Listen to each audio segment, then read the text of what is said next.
राधा स्वामी जी संगत जी। आज 8 तारीख को डेरा ब्यास में जो सत्संग हुआ वो बहुत ही खास और अद्भुत रहा। आज बाबा जी ने सत्संग एक ऐसे अंदाज में फरमाया कि संत मत की पूरी सच्चाई को संगत के सामने खोल कर रख दिया हो। परमार्थ की गहराइयों को इतने सरल और खुले रूप में समझाया कि हर साधक के मन को अंदर से छू गया। एक एक शब्द सुनना और समझना सबके लिए बहुत जरूरी है। सत्संग रिकॉर्ड करते समय अगर कोई गलती हो जाए तो कृपया मुझे माफ कर देना। संगत जी, आज जैसे ही बाबा जी स्टेज पर आए, पंडाल में उस समय राधा स्वामी शब्द प्रेम से गूंज रहे थे। शुरुआत करते हुए संगत को प्रेम पूर्वक राधा स्वामी कहा। आज बाबा जी ने तकरीबन 1 घंटा 10 मिनट का सत्संग फरमाया। आप जी ने आज तुलसी साहब की एक प्रसिद्ध वाणी पर विस्तार से चर्चा की। दिल का हुजरा साफ कर जाना के आने के लिए। बाबा जी ने बताया कि ये वाणी तुलसी साहब की है, जो उन्होंने उस समय कही थी जब एक मुस्लिम जिज्ञासु शेख तकी हज यात्रा से लौटते हुए हाथरस पहुंचा और तुलसी साहब से मुलाकात की।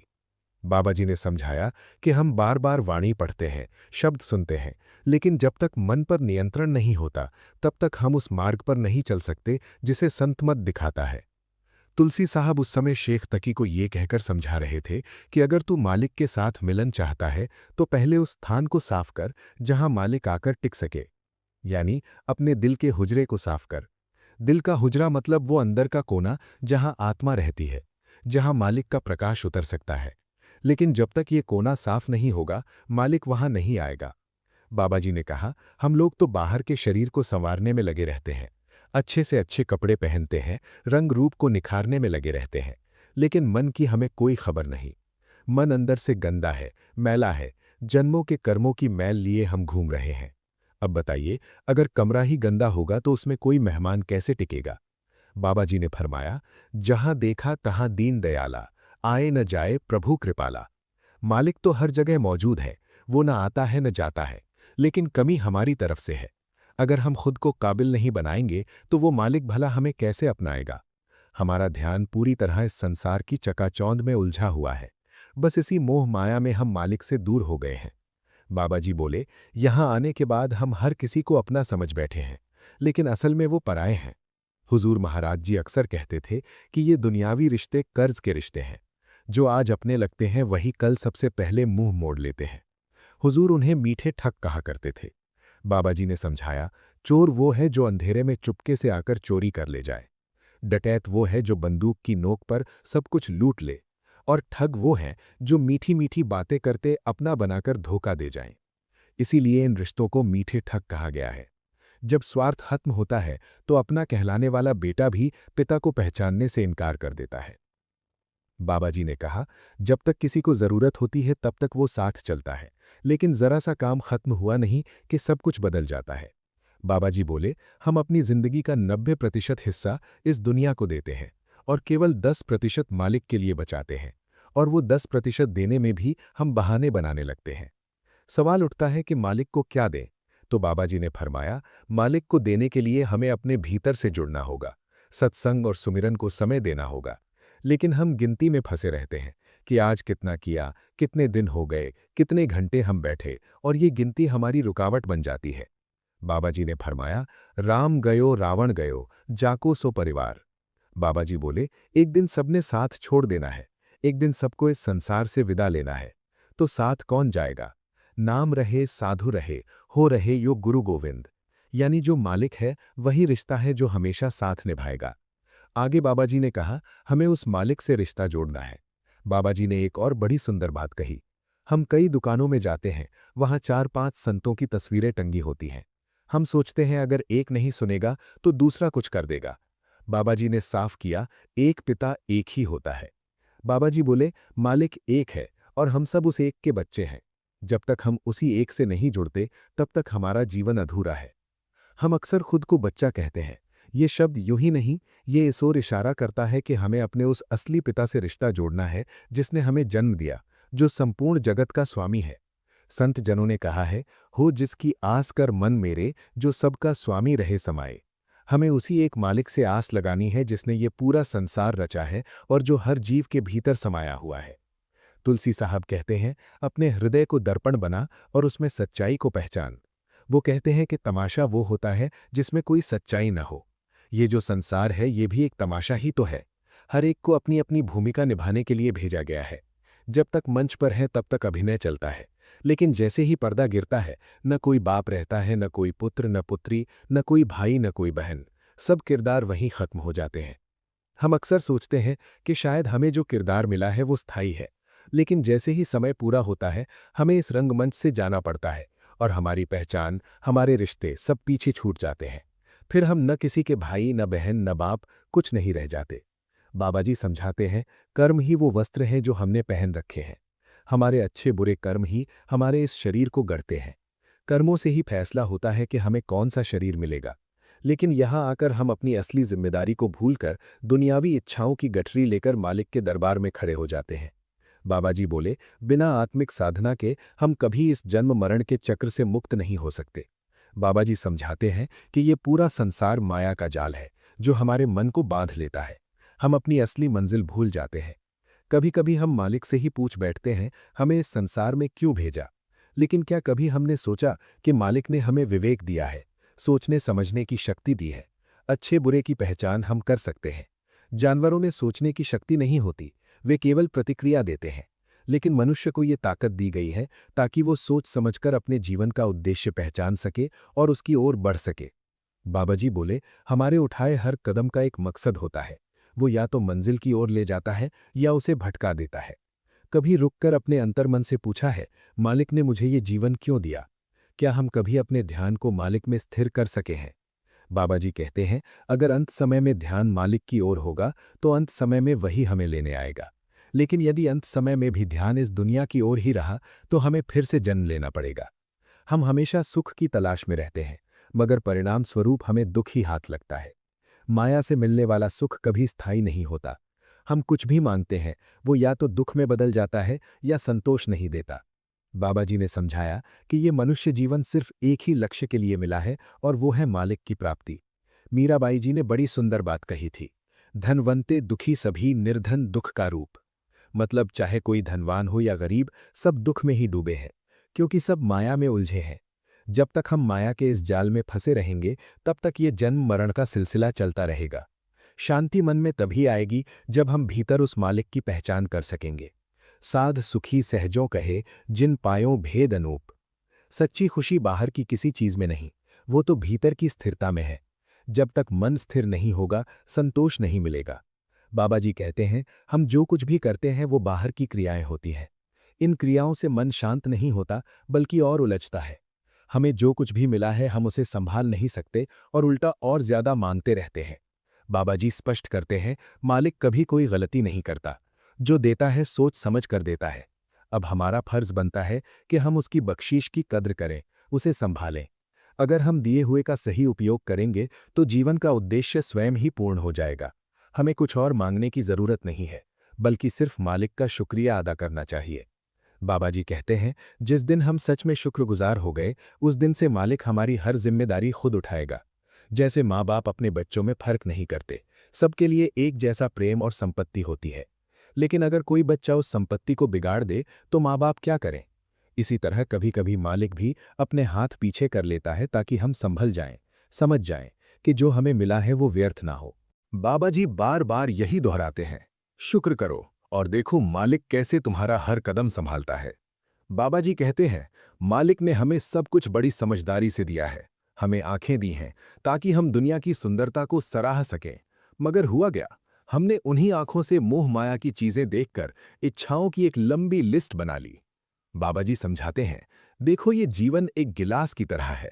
जैसे अगर उसमें पानी उसकी सीमा में समा सकता है, उससे ज्यादा डालोगे तो वो बाहर छलक जाएगा। वैसे ही अगर हम जीवन में जरूरत से ज्यादा इच्छाएं, ख्वाहिशें और उम्मीदें भर देंगे तो शांति बाहर गिर जाएगी, खो जाएगी। बाबा जी कहते हैं, मालिक ने तो हमें हमेशा हमारी जरूरत से ज्यादा दिया है। हम जो कुछ मांगते हैं वो तो उससे कई गुना पहले ही दे चुका है। लेकिन हम भूल जाते हैं कि हमारी मौत हमारे दरवाजे पर खड़ी है और जिस दिन हमें उस दरवाजे के पार जाना होगा, तब हम मालिक को क्या जवाब देंगे? हर एक को अपने कर्मों का हिसाब खुद देना है, इसीलिए हर कदम सोच समझ कर रखना है। बाबा जी एक उदाहरण देते हैं। एक बच्चा जब मेले में अपने पिता की उंगली पकड़कर जाता है तो हर चीज उसे अच्छी लगती है, मगर जैसे ही वो उंगली छोड़ता है वहीं मेले की चकाचौंध उसे डराने लगती है। क्या हमने मालिक की उंगली पकड़ी हुई है या हम भी माया के मेले में खोकर उंगली छोड़ चुके हैं? ये विचार करने वाली बात है। आज हम मालिक के लिए एक पल भी निकालने को तैयार नहीं। जिसने हमें सब कुछ दिया, उसके लिए हमारे पास समय नहीं है। बाबा जी कहते हैं, अगर कोई जरा सा भी काम कर दे तो हम उसके आगे झुकते हैं, मगर जो जीवन, सांस, रोटी, पानी सब देता है, उसके लिए मालिक का शुक्र नहीं करते, बल्कि झुकते हैं तो और मांगने के लिए झुकते हैं। हम सत्संग में आते तो हैं, लेकिन हमारा ध्यान कहाँ होता है, ये हम सब जानते हैं। बाबा जी कहते हैं, सत्संग कोई रस्म कार्रवाई नहीं है, ये तो रूहानी रास्ते पर चलने की शुरुआत है। बाबा जी बोले, जहां सिर्फ मालिक का नाम लिया जाए, वहीं असली सत्संग है। मगर होता क्या है, सत्संग से निकलते ही हम सब कुछ भूल जाते हैं। कौन सी वाणी थी, क्या बात हुई थी, कुछ याद नहीं रहता। बाबा जी समझाते हैं, जो सुनते हो उसे सिर्फ कान से नहीं, मन से सुनो और उसे अपने आचरण में लाओ। बाबा जी कहते हैं, हमने बाहरी मंदिर, मस्जिद, गुरुद्वारे बना लिए, लेकिन असली मंदिर कहाँ है? वो तो हमारे भीतर है। जब हम अंदर की ओर जाएंगे, तभी असली ज्ञान का प्रकाश मिलेगा। तब समझ आएगा, मालिक तो हर एक जीव के भीतर है। मालिक बाहर नहीं है, मालिक हमारे अंदर है और हमें उसकी खोज भीतर करनी है। ध्यान बाहर की चीजों में रहेगा तो माया में फंसे रहेंगे, फिर बार बार जन्म लेना पड़ेगा। मुक्ति तभी मिलेगी जब ध्यान माया से ऊपर उठेगा। गुरबाणी में जो बार बार हुक्म की बात कही जाती है, उसका अर्थ है एक ही नाम को पकड़ना, उसी नाम की कमाई करना। बाबा जी कहते हैं, संत तुलसी साहिब भी इसे बहुत गहराई से समझाते हैं। वो कहते हैं, नकली बातें बहुत होती हैं, लेकिन असली अर्थ समझने वाले बहुत कम हैं। बाबा जी याद दिलाते हैं, पहले धर्म स्थान इसलिए बनाए गए थे ताकि घर की भीड़ भाड़ से दूर बैठकर भक्ति की जा सके। जैसे दफ्तर काम के लिए होता है, स्कूल पढ़ाई के लिए, रसोई खाना बनाने के लिए, वैसे ही धर्मस्थल आत्मा के जागरण के लिए होते हैं। लेकिन हम वहां जाकर भी केवल माथा टेक कर लौट आते हैं और सोचते हैं कि अब हमारी मुक्ति सुनिश्चित हो गई। बाबा जी कहते हैं, मुक्ति केवल माथा टेकने से नहीं होती। असली मंदिर, असली गुरुद्वारा, असली मस्जिद सब हमारे अंदर है। मन का मंदिर हमारे भीतर है। गुरबाणी ने भी साफ कहा है, हर मंदिर यह शरीर है, ज्ञान रत्न प्रकट हुए। यानी आत्मज्ञान का प्रकाश तभी होगा जब हम भीतर उतरें।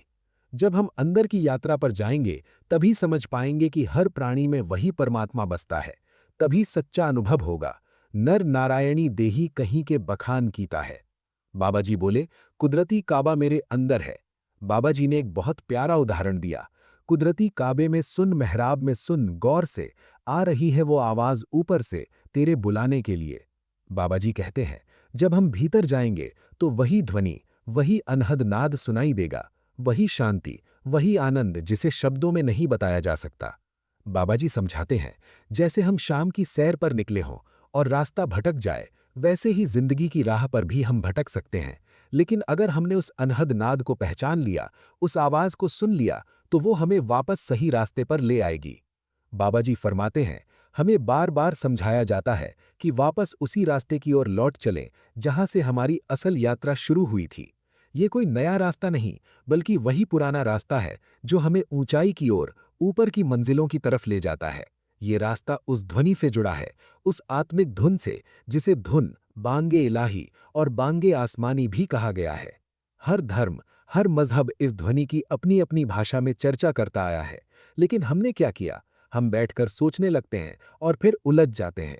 सच्चाई ये है कि चाहे मजहब का तरीका अलग हो, किताबें अलग हों, लेकिन मकसद हर जगह एक ही बताया गया है, और वो है आत्मा का परमात्मा से मिलन।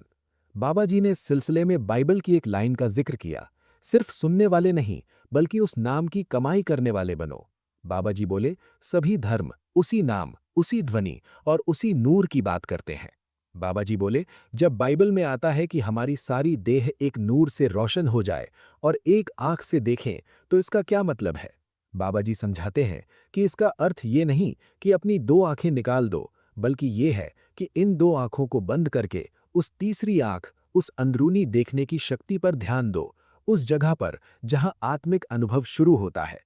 स्वामी जी की वाणी में भी यही बात है कि संत हमेशा दुनिया की उल्टी बात करते हैं।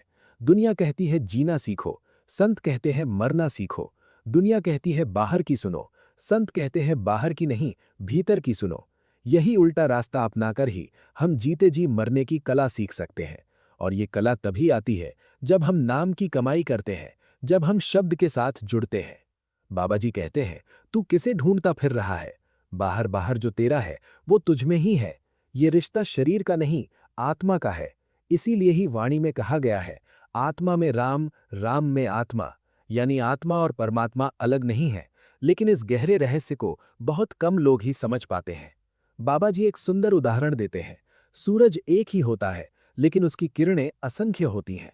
ठीक वैसे ही परमात्मा एक है, लेकिन उसी से ये सारी सृष्टि फैली है। असल रास्ता कहाँ है? वो रास्ता हमारी नसों में है, हमारी सूक्ष्म नाड़ी में है। किसी ने उसे कुछ नाम दिया है तो किसी ने और कोई नाम दिया है, लेकिन सभी उसी मार्ग की तरफ इशारा कर रहे हैं। वाणी में कहा गया, पूजा करें पर विधि न जाने, दूजे भय मन लाई। यानी जो साधना विधि नहीं जानता और मन को बाहर लगाए रखता है, वो परम लक्ष्य को नहीं पा सकता। बाबा जी कहते हैं, अगर कोई शरीर को ही खोजता फिरता है और नाम न ले तो वो दुख ही पाएगा। हम बाहर दौड़ते रहते हैं और समझते हैं कि कुछ मिल जाएगा, लेकिन असल खजाना अंदर है। बुल्ले शाह जी की पंक्तियां याद दिलाते हुए बाबा जी कहते हैं, लखवार जे करे इबादत, कदे ना बड़े नमाजी, जेकर प्यार ना होसी पल्ले, रब ना होसी राजी। बाबा जी बोले, रूहानियत का असली स्वाद अंदर से ही मिलेगा। जब तक हम अंदर की पहचान नहीं कर लेते, तब तक सच्चा मिलन नहीं हो सकता। लेकिन इंसान की फितरत है, वो हमेशा सबसे आसान रास्ता तलाशता है। बाबा जी कहते हैं, हरि को कभी दूर न समझो, गुरु की कृपा से उस हरि की पहचान अपने अंदर ही करो। यही बात शेख तकी जी और तुलसी साहिब के संवाद में भी कही गई है, जहां वो समझा रहे हैं कि आत्मिक रास्ता अकेले तय नहीं किया जा सकता। इसके लिए एक पूर्ण गुरु की जरूरत होती है। तुलसी साहिब कहते हैं, कामिल मुर्शिद के पास जाना चाहिए। वो धीरे धीरे तुम्हें समझाएगा और तुम्हें उस रास्ते पर चलाएगा। ये राह वहम या कल्पना नहीं है, ये अनुभव की सच्चाई है। आशा है कि आपको कुछ सीखने को जरूर मिला होगा। संगत जी, अब सवाल जवाब शुरू करते हैं। हुजूर जी ने बहुत सुंदर ढंग से महाराज जी के वचन याद दिलाए। रिश्ते नदी की लहरों की तरह होते हैं। एक लहर उठती है और दो धाराओं को मिलाकर एक कर देती है। उसी तरह हमारे कर्म ही लोगों को हमारे जीवन में लाते हैं। फिर एक दूसरी लहर आती है और वही कर्म हमें उन्हीं से दूर भी कर देते हैं। यही संसार का अटल सिद्धांत है। मिलना भी कर्मों पर आधारित है और बिछुड़ना भी कर्मों की ही गति पर चलता है। फिर हुजूर जी ने एक बहुत गहरी सच्चाई सामने रखी। आखिर हमारा सबसे निकट मित्र कौन है? कौन सा रिश्ता वास्तव में हर कदम पर साथ चलता है? हुजूर जी ने कहा कि सबसे करीबी रिश्ता हमारे अपने शरीर से है। यही शरीर हर पल हमारे साथ होता है, दुख सुख में हमारा सहारा बनता है। लेकिन एक समय ऐसा भी आता है जब यही शरीर थक जाता है, जर्जर होने लगता है, बूढ़ा पड़ जाता है और अंत में ये भी हमारा साथ छोड़ देता है। जब शरीर जैसा निकट साथी भी टिक नहीं पाता, तो फिर बाकी संबंधों की स्थिरता की क्या उम्मीद की जाए? हुजूर जी ने वाणी की पंक्ति से समझाया, संग सखा सब तज गए, कोई न निभो साथ। यानी हम कितने भी रिश्ते क्यों न बना लें, अंत में कोई भी हमारे साथ नहीं जाता। इसीलिए स्वामी जी चेतावनी देते हुए कहते हैं, मित्र तेरा कोई नहीं, संगियन में क्यों पड़ा सोवे इस ठगियान में। अर्थात जब सत्य साफ दिखाई दे रहा है, तो फिर इस मोह धोखे और भ्रम की नींद में क्यों पड़े हो? हुजूर जी आगे समझाते हैं कि यही रिश्ते, यही दोस्ती और यही मोह अंतिम समय में इंसान को धोखे की तरह छल जाते हैं। महाराज जी अक्सर कहा करते थे कि इंसान को तीन प्रकार के लोग लूटते हैं, डाकू, चोर और ठग। डाकू खुली ताकत से हमला करता है, चोर अंधेरे का लाभ उठाकर माल ले जाता है, लेकिन ठग वो बड़ी मीठी बोली और अपनापन दिखाकर भीतर से लूट लेता है। महाराज जी दुनियावी रिश्तों को मीठे ठग इसीलिए कहते थे क्योंकि ये प्यार और लगाव का मुखौटा पहनकर हमें अपने असली मार्ग से दूर ले जाते हैं और हम समझ भी नहीं पाते कि हम किस जाल में फंस गए हैं। हुजूर जी बोले, आज यही हमारी हालत है। हम प्रेम और अपने सच्चे उद्देश्य से दूर होते चले गए हैं। दुनिया के ये मीठे ठग, रिश्ते, अपेक्षाएं, मोह हमें अपने भीतर ही उलझा लेते हैं। इसीलिए संत महात्मा चेतावनी देते हैं, इस नींद से जागो, क्योंकि मित्र, रिश्ते, धन, शरीर, इनमें से कोई भी अंतिम समय तुम्हारा इसीलिए संत महात्मा चेतावनी देते हैं, इस नींद से जागो, क्योंकि मित्र, रिश्ते, धन, शरीर, इनमें से कोई भी अंतिम समय तुम्हारा साथ नहीं देता। साथ वही देता है जो भीतर का नाम है, जो सद्गुरु ने हमें दिया है। हुजूर जी ने आज के सत्संग में एक बहुत गहरी सोचने वाली बात कही। उन्होंने बताया कि प्राचीन समय से ही इंसान की प्रवृत्ति नीचे की ओर झुकती चली आ रही है। जो प्रेम कभी शुद्ध और निस्वार्थ हुआ करता था, वो धीरे धीरे मोह में बदल गया। उन्होंने रामायण का उदाहरण दिया, कैसे रानी कैकई पुत्र मोह में इतनी डूब गईं कि उन्होंने अपने ही पति से अपने सबसे प्यारे पुत्र को वनवास दिलवा दिया। ये दिखाता है कि जब मोह मन पर हावी हो जाता है तो सही और गलत की पहचान धुंधली पड़ जाती है। हुजूर जी ने आगे कहा कि यही दृश्य महाभारत में भी देखने को मिलता है। राजा धृतराष्ट्र अपने पुत्र दुर्योधन के प्रति इतने मोह में अंधे हो गए कि अच्छे बुरे का विचार ही खो बैठे। उसी अंधे प्रेम ने पूरे वंश को विनाश की ओर धकेल दिया।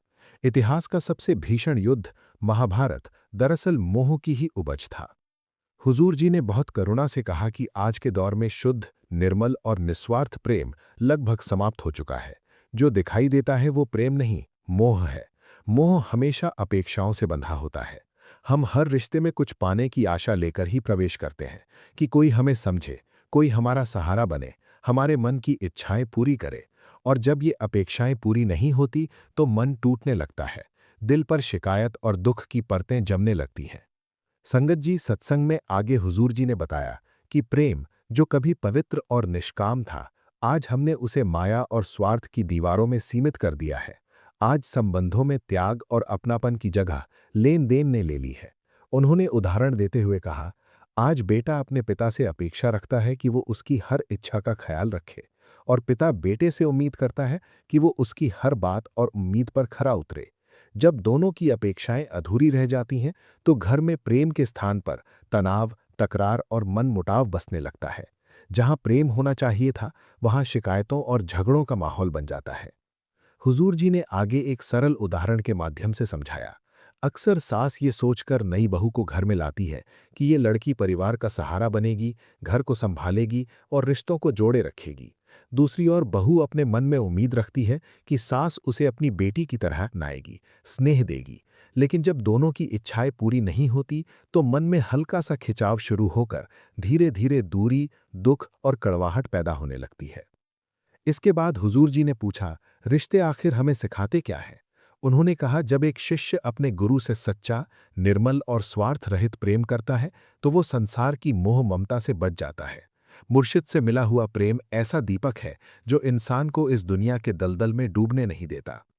हुजूर जी ने बताया कि आज का मनुष्य धन, नाम, आदर और मैं मेरी की भावना में इतना उलझ चुका है कि उसे लगता है कि यही सुख का कारण है। लेकिन वास्तविकता ये है कि इन्हीं में दुखों का बीज छिपा है। इसी बात को समझाते हुए उन्होंने वाणी का उल्लेख किया कि पानी, हवा और अग्नि तक को रोगी कहा गया है। यहाँ तक कि माता-पिता और परिवार के अन्य सभी संबंध भी रोगी कहे गए हैं, क्योंकि वे भी माया के प्रभाव में बंधे हुए हैं। ये संदेश है, इनसे पूर्ण सहारे की आशा मत रखो, क्योंकि स्वयं जो सीमाओं में बंधा है वो किसी का पूर्ण आधार कैसे बन सकता है। वाणी की पंक्ति रोगी सब संसार का अर्थ समझाते हुए हुजूर जी ने कहा, जब कोई खुद को ही संभाल नहीं पा रहा तो वो हमें कैसे संभालेगा। इसके बाद हुजूर जी ने बहुत सुंदर ढंग से समझाया कि ये संसार एक बहुत बड़ा रंगमंच है।